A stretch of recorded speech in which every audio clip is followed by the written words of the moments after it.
သမုဒ္ဒရာရေဟာဘာကြောင့်အငန္တတစ်မျိုးတည်းပဲဖြစ်ရသလဲသူမေးတဲ့မေးခွန်းကကေနသမုဒ္ဒောဧကရတောလောနရတောဘာကြောင့်သမုဒ္ဒရာရေတွေဟာအငန္တတစ်မျိုးတည်းရှိရသလဲဆန်းငံရတာတစ်မျိုးတည်းပဲရှိရသလဲဆိုတော့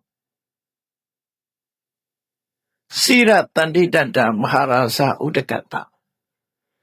ဒီရေတွေဟာနှစ်ပေါင်းတန်းပေါင်းများစွာပင်ထဲမှာရှိတယ်ဟောကြာလို့ဆိုတဲ့အဓိပ္ပာယ်နဲ့ဖြေတာနော်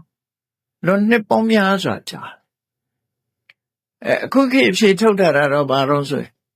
မိုးရေတွေရွာချလိုက်တဲ့အခါမှာကြောက်ဆောင်နေမြေတွေပေါ်မှာရှိတဲ့အငန်ဓာတ်တွေဟာ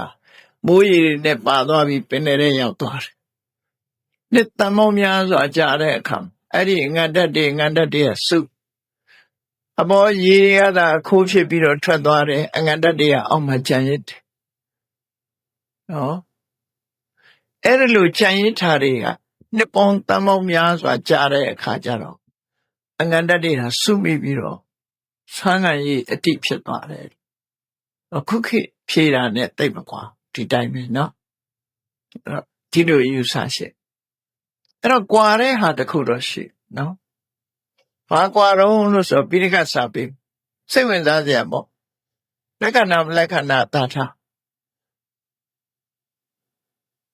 ခဏခေတ်မှာဒီတက်တာဘာကြောင့်တက်တယ်လဲဆိုပြီးခေါ်အားလုံးကသိနေကြတဲ့ဒီကနေ့ခေတ်အဖြေကတော့လရဲ့ဆွဲအားကြောင့်ဒီတက်တယ်လို့ပြောတယ်ဟုတ်တယ်လာဆန်းကနေစပြီးဒီတက်လာဒါပြီးနေကြအမြင့်ဆုံးလရောင်ရဲ့ဆွဲအားကြောင့်တက်တယ်လို့ဒီကနေ့ခေတ်မှာအဲ့လိုဖြေကြ